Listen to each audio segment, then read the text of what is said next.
Canelo, that's the bathroom. Canelo. You're leaving before the main event. You're leaving before the main event. Why you don't want? Yeah, I just come to see Jaime Munguia. All right, Canelo. Like, stop. You know, come on, bro. You ain't had a to get in there and fight no damn Benavidez. And I know, come on, Canelo fans. Come on, Canelo fans. Bring it. For real. No, you didn't have the ball to get in there and fight Benavidez. You have to. You were trying to negotiate. You were trying to make that fight, right? We couldn't get him to the table at all. Excuse after excuse. Thank God he left, because otherwise he would have gotten really scared, you know? With that kind of performance, I would leave too, you know? But you know, to be honest with you, David's a cruiserweight champion now, 3-division champion, you know? That guy's never gonna fight David, you know? I mean, David's the face of boxing now. It's his era, you know? Canelo is not the same no more. He's tired. Reflexes are not good, you know? The feet is not good no more. His power's not there anymore. I think he's gonna struggle with them, Billy, you know? 100%. So it's always like, you know, like always in boxing or whatever sport it is, everybody always has their arch nemesis, you know what I mean? So Canelo he's my arch nemesis, basically. And yeah, well, that's exactly how it'd be. It'd be an unfortunate moment that never happened in boxing, but you know, if it doesn't happen, there's really nothing I can do about them. Now that Crawford came in and beat him, now it's like you don't know what Canelo's going to show up. If it's going to be an extremely prepared Canelo, or it's going to be a Canelo that doesn't really seem like he's hungry. Yeah, he's going to come in, motherfucker. Yeah. Then we're going to come down, we're going to make that fight with Bivol, and after that, we're fighting Beterbiev. So those are the 3 big fights, and you know, I think I'm not going to shy away from no. And the one fighter he ducked was Benavidez. And I get why. Benavidez is huge. It come across Benavidez wanted to fight Canelo when Canelo was at a level where if you're mean to me, or if you disrespect me in promo trying to fight me, I'm not going to fight you. That was really made me feel bad for Benavidez, because it come across like, well, hold on, I'm out here trying to get a fight. I don't want to be your friend. Like, you know what I mean? Whatever it is I have to do, insult you. I'm old school. I'm chasing a fight. So I would say in that way, but you can't overlook the history of Canelo, because he's a Hall of Famer. He is a legend. He did accomplish everything. But I think him not fighting Benavidez, it will always leave a bad taste in us. I seen Canelo in the building. Hey, let me just ask the fans this. Do you guys want to see Canelo versus David Benavidez? Enough said. That means that we can't leave that fight on the table. You know what I mean? Whatever, I have respect for Canelo. He's a great champion, but I'm a great champion too. Let's do it. Do you believe it's realistic? I don't know, man. I don't know. You've been through this many times. I mean, I'm still champion at 175. I'm champion at 200 and 175. So they want to come get it at 175. Let's get it at 175. So, what did you make of David Benavidez's performance against Zurdo and him calling you out after that fight? Yeah, I think every single boxer for any division, they calling me out. So it's something, nothing's new for me that. But he did good, the fight. Are you surprised after all these years he's still calling you names and looking to get that fight, even with him boxing as high as cruiserweight? No, I'm not surprised. Is it realistic for 175? Huh? Is it realistic to fight him at light heavyweight? Who? Benavidez.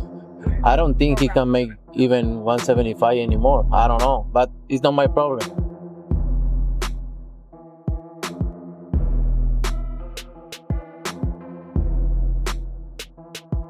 And how you're coming back, Canelo? Really? Talk to us about the matchup. How excited are you to come back? I'm excited to be a champion again. And McBilly is a hard fighter, so it's gonna be a good fight. I think the style makes a good fight. You're leaving before the main event. Why you don't want? Yeah, I just come to see Jaime Munguia. That's it. Canelo was here and he left before the main event. We're not going to get a picture. No, bro, I don't really know what to say about that. You're good. Be safe, sir. They're time to go. He had all the cards. He fucked that up. He got beat by Crawford. Now I got the cards. I got the WBC light heavyweight championship. You know what I mean? So now, if a fight is gonna be made, you know, he has to come to me. We have to make the fight at 175. I'm not going down to 168. Yeah. And you know, so there's still, you know, there's still a lot of life in that fight right there. I mean, I don't see why it wouldn't happen. in the future. You know what I mean? It just makes sense on every side. Oscar, the Mexican monster said he wants to fight him at 175, Canelo, and he would stay in front of him like you said. It would never happen, trust me. Canelo knows that David Benavidez will knock him out. Turkey can't make it happen? Canelo.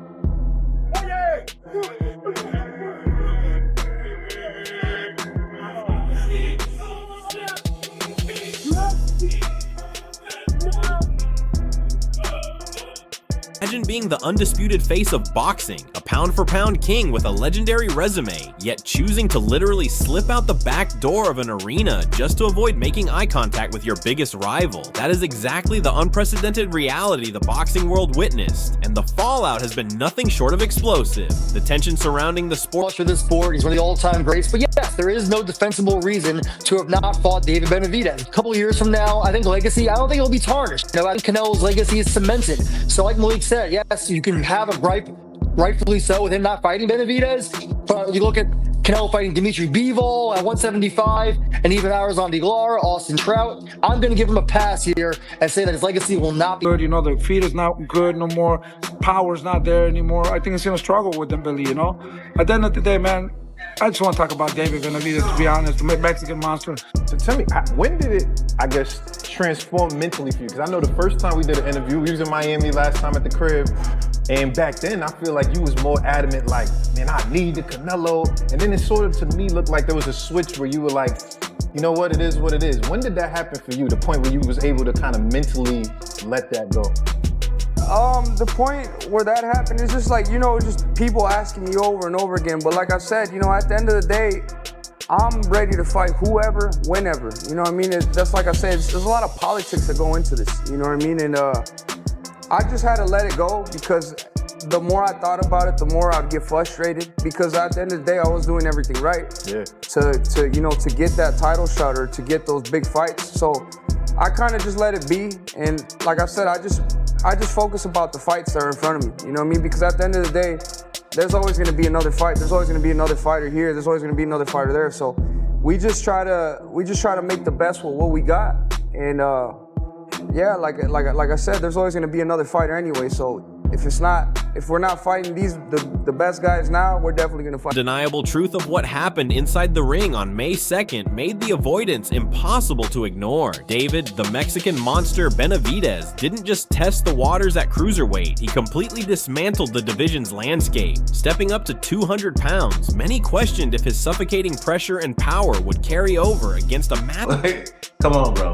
You ain't had a to get in there and fight no damn Benavidez. And I know, come on, Canelo fans. Come on, Canelo fans. Bring it, for real. No, you didn't have the to get in there and fight Benavidez. You know, but you're going to go to his fight, right? Come on, stop. And get in the ring with Benavidez. It's the perfect time now. He's already blown up to 200 and something pounds now. Now you bring him back down. Bring his ass back down to 168, Canelo. And fight the toughest challenges, because maybe you might be protecting your O, maybe you're never scared, but you just don't want to face certain fighters. And I believe, and people, we've heard it over and over and over again, Benavidez calling out Canelo. Why didn't Canelo want to fight Benavidez? You have to ask that to Canelo. I have my answer. Well, what is it? You were trying to negotiate. You were trying to make that fight, right? We couldn't get him to the table at all. Excuse that. He didn't fight. Like, he did duck one fighter, and the one fighter he ducked was Benavidez, and I get why. Benavidez is huge. It come across Benavidez wanted to fight Canelo when Canelo was at a level where if you're mean to me or if you disrespect me in promo trying to fight me, I'm not going to fight you. That was really made me feel bad for Benavidez because it come across like, well, hold on, I'm out here trying to get a fight. I don't want to be your friend. Like, you know what I mean? Whatever it is I have to do, insult you. I'm old school. I'm chasing a fight. So I would say in that way, but you can't overlook the history of Canelo because he's a Hall of Famer. He is a legend. He did accomplish everything. But I think him not fighting Benavidez Benavidez, it will always leave a bad taste in us in our mouths. You know what I mean? That fight didn't take place. Yeah, look, everyone knows I'm a Canelo supporter, and I am for good reason. He's done so much for this sport. He's one of the all-time greats. But yes, there is no defensible reason to have not fought David Benavidez. A couple of years from now, I think legacy, I don't think it'll be tarnished. I think Canelo's legacy is cemented. So like Malik said, yes, you can have a gripe, rightfully so, with him not fighting Benavidez. But you look at Canelo fighting Dimitri Bivol at 175, and even Arizona Lara, Austin Trout. I'm going to give him a pass here and say that his legacy will not be tarnished. Yet, the most talked about moment of the night was caught on camera far away from the canvas. Canelo Alvarez was actually inside the T-Mobile Arena, sitting front row. He was there to support his stablemate Jaime Munguia on the undercard, soaking in the spotlight. But the exact second Munguia's fight concluded, Canelo made a calculated and bizarre exit. Reports... He didn't want to. That's the bottom line. There's nothing else. You wanted this fight in this cruiserweight and add the 2 belts to your collection, more so that, or is it because of the amount of people that have been ducking you through the super middleweight division, light heavyweight, etc., etc.? Which one was it more? Yeah, that's exactly why I went up to the cruiserweight division, because I had all these people ducking me. I was supposed to fight Dimitri Bivol for all the world titles. Canelo Alvarez was here. I got to talk to Canelo Alvarez after the. Hey, you know where the press conference will be? Where do they have him here? Probably in the. Yeah, I'm all right. Okay. Probably in the ring. Okay. Yeah. Canelo, yeah. Canelo Alvarez was here. He told me he wasn't interested in staying for the main event. That he only came. Well, to thank see God he left. And took off. Thank God he left, because otherwise he would have gotten really scared. With that kind of performance, I would leave too. But to be honest with you, David's a cruiserweight champion now, 3-division champion. That guy's never gonna. Media finally cornered Canelo for an explanation. His official response was a masterclass in dismissal. Instead of acknowledging the spectacular knockout, Canelo went on the offensive, labeling Benavidez an average fighter whose entire success relies heavily on bringing a massive size advantage into the ring. He scoffed at the idea of confidence right now. 29 years old, I feel like I have the world in my hands. So I'm gonna take these challenges. That's the thing I want to show kids in boxing too, man. Everything is not 100%. These fights, and if better be a Bivol, even Surdo Ramirez, these are 50% fights. I mean, they're 50-50 fights. I believe in my heart I could beat them 100%, but on paper, they look very tough. So I believe in myself. What I want to show the young kids: if you believe in yourself, you train hard, you do what you're supposed to do, you could accomplish anything. And that's what I'm going to show. I'm going to go in there and I'm going to beat Surdo Ramirez. I'm going to go beat Canelo. I know that. Oh, shit. Hey, I wouldn't want to fight that motherfucker either, Canelo.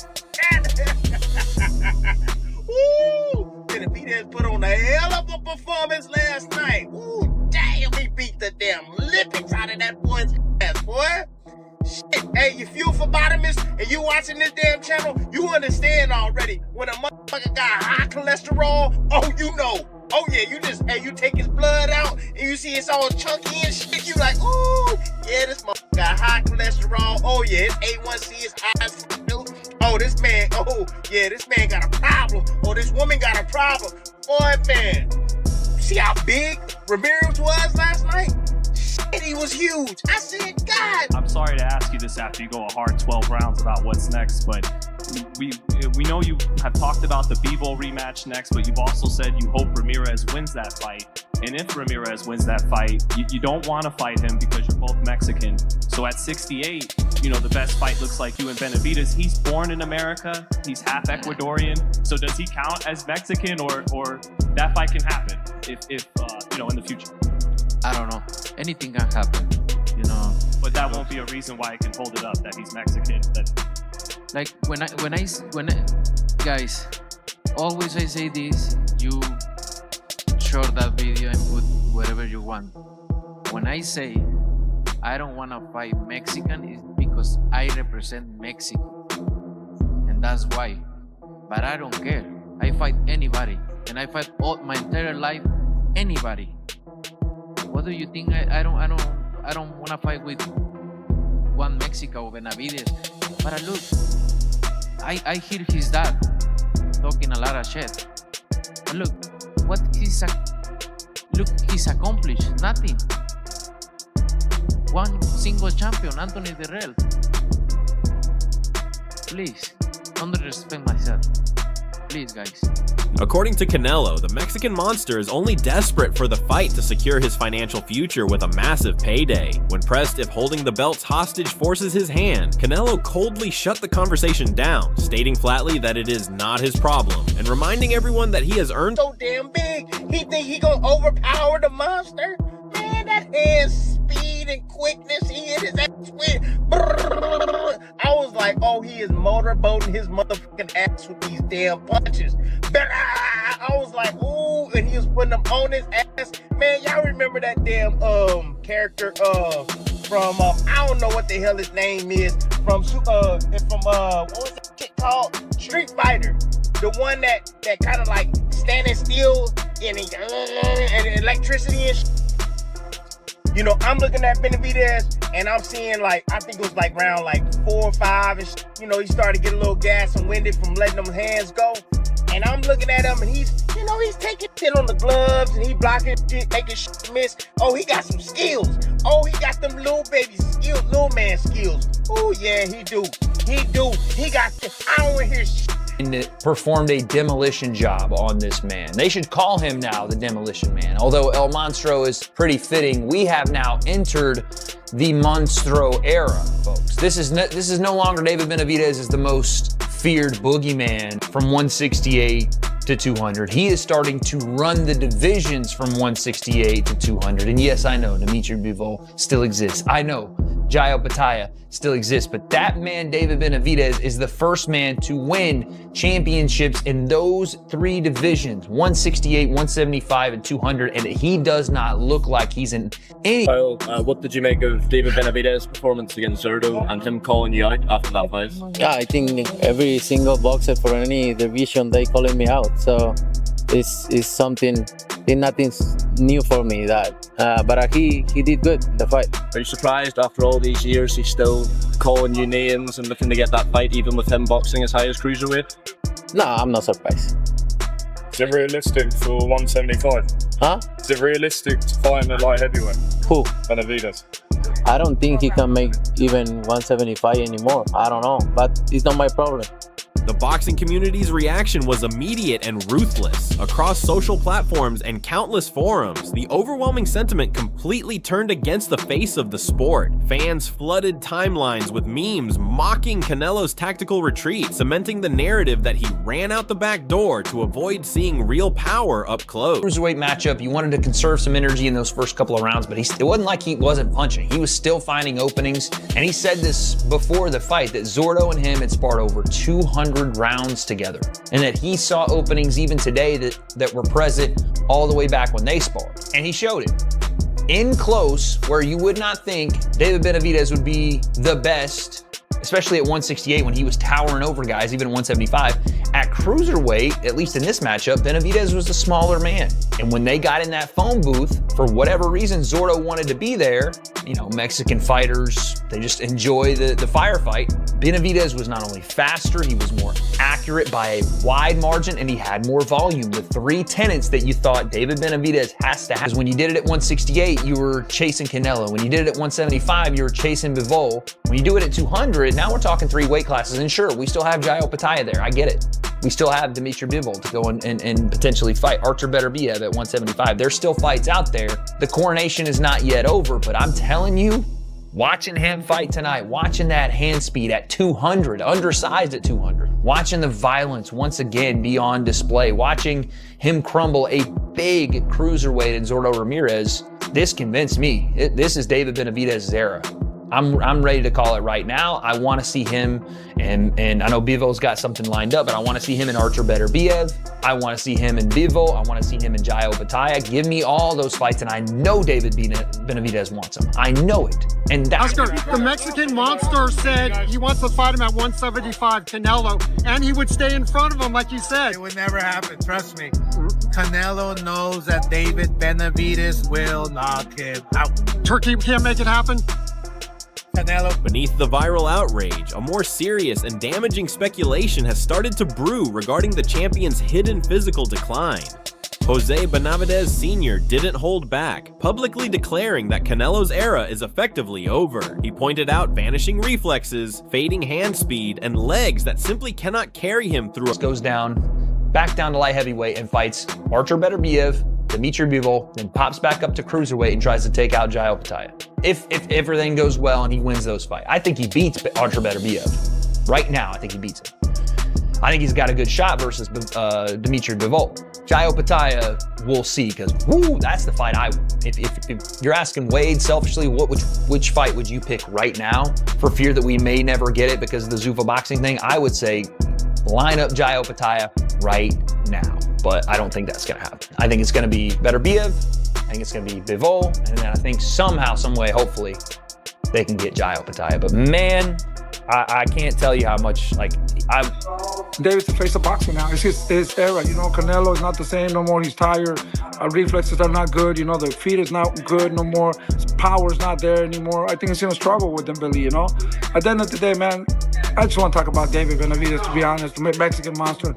Insiders are beginning to agree, suggesting Canelo is now relying entirely on his massive promotional name value while cherry-picking opponents he knows he can beat. Even his upcoming bout against Christian Mbili is drawing warnings from analysts. Mbili's pure aggression and physical toughness could easily drag an aging, slower Canelo into You wrote an article, this guy who's with Ring, this reporter, right, saying that Canelo got approval to fight Makbuk Air at cruiserweight.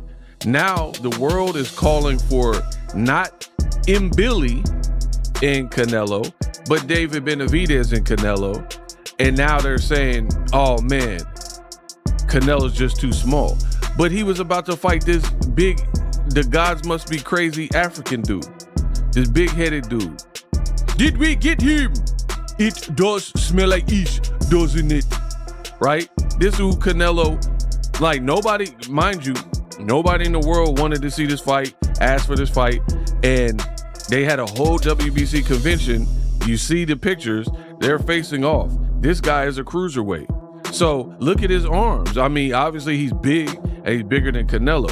So it proves that Canelo. Think about Canelo announcing his fight with Mbili this weekend. Yeah, what do you think about him announcing his fight with Mbili? What do you think about the fight itself? I don't like the fight. Come on. I mean, Mbili, come on. I just don't like the fight, especially if it's not going to be here in the U.S. Again, we have to watch a fight at 9 a.m. I'm just not a fan of that, you know. I would have loved Canelo to fight here in Vegas in September, you know, with all his fans, you know, cheering him on. That's what fight fans want to experience, you know, big events. The fighter wants to have thousands of people cheering him on, and so it's, I don't know, it's, I think if you think about it, look, every fighter has its peak, and then you start to, you know, see the exit clear.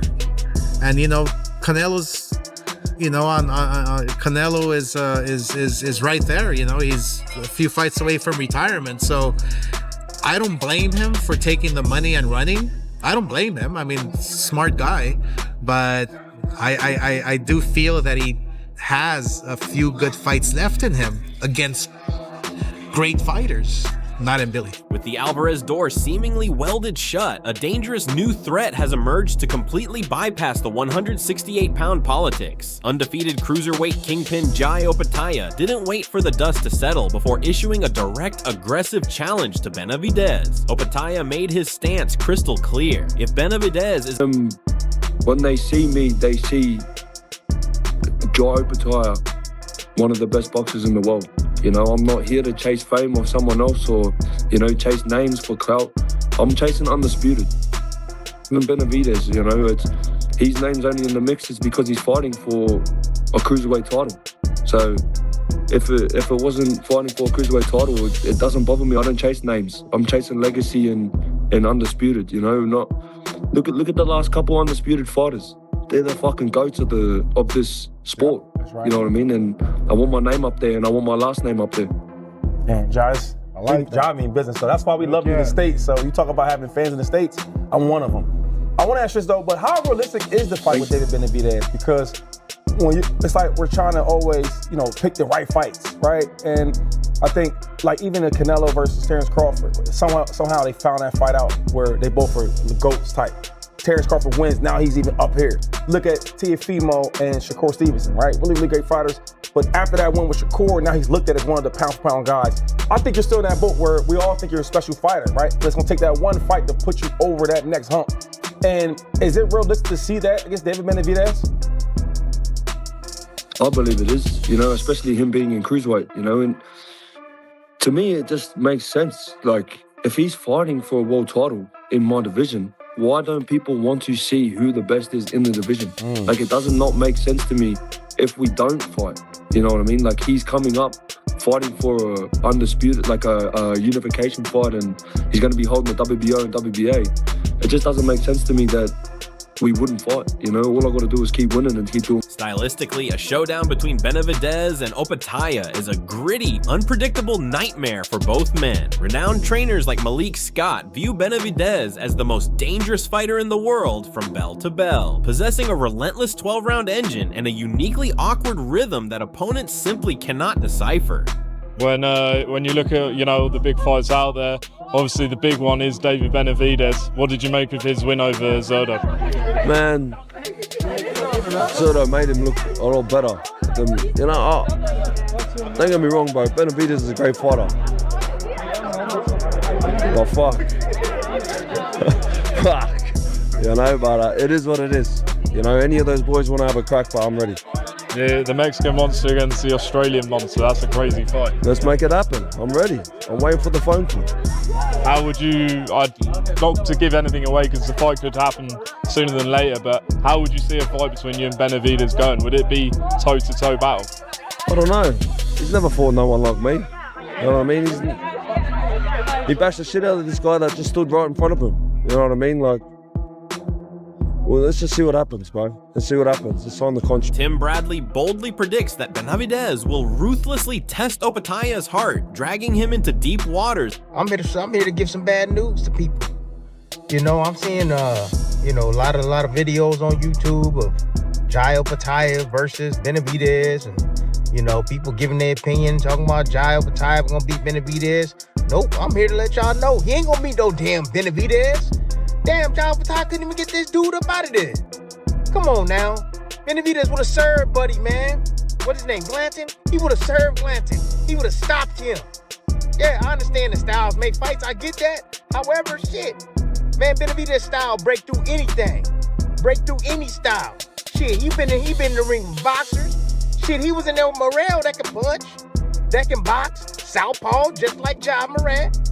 Just like Ja. Did I say Ja Morant? Ha! Shit, I'm thinking about Ja basketball player. Shit, I'm tripping. But yeah, Jai Opataya. Yeah, I don't get it. Y'all think that dude, man, y'all ain't see his last couple of fights beforehand? Y'all ain't see his fight against that's that dude named Bradis? Y'all ain't see that? Bro, the dude run out of juice. He run out of gas. Bradis a small dude. Shit, Benavidez, he trains at 200 pounds. And then he worked his way down to 175 pounds. Shit, he still got that hand speed and quickness and probably got more pop on his shots at 200. At 200, 190. Shit, cruiserweight? He gonna be cold. He about to beat the shit out of, what that boy name is? Ramirez.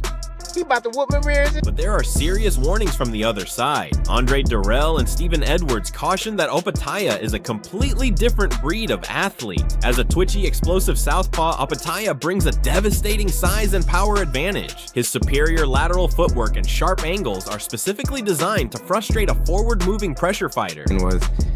Jai, I'm not saying is the favorite, but when I hear David going to 200 and fighting Jai Opataya, I'm like, oof. Yeah. So is it, you say 50-50 and you don't have to lean or predict, but what is it that, what makes it dangerous for David? Because I know that Jai can't sit in front of David all night, but if David can't really plan or get him situated, is it one of those nights where we're gonna see a masterclass performance? If anybody, yes. So let's stick to the Jai Opataya and David Benavidez, right? If Jai can use his feet collectively, stay out the way. I've seen fights with him where he lasts a whole 12 rounds continually moving after getting dropped or hurt. You know what I'm saying? So he has the ability with his legs, right? If you can continually make David have to reach for you because he can't simply walk to you and get the shots off, then he's going to have a problem. Why? Because he's going to take chances, right? Now, Jai doesn't have the jab that I want him to have, and that's really going to set up the big shots because it blinds a lot of, you got to blind him with that jab. Keep that jab in his face, making it hard for him to see the shots coming after. And if you can keep that distance and cause him to have to take chances to land those shots, then David is going to have the problem. So Jai has the feet, he has the ability. He put the right game plan together, he's going to beat David. If he doesn't put the right game plan together, David's going to beat him, right? Both of these guys go for 12 rounds strong. I'm amazed by David Benavidez' energy, man. His last fight against Anthony, I'm just like, man, this dude is like a damn robot. Damn, this boy can go. He is full of energy, man. But he's technically flawed. David has no feet whatsoever. Period, point blank, man. And don't need him. We are looking at a permanent shift in the balance of boxing power. David Benavidez has outgrown the need to chase ghosts at super middleweight and is now standing at the absolute pinnacle of a heavier, far more dangerous division. If he accepts the challenge, steps into the ring with a savage like Jai Opataya, and conquers the cruiserweight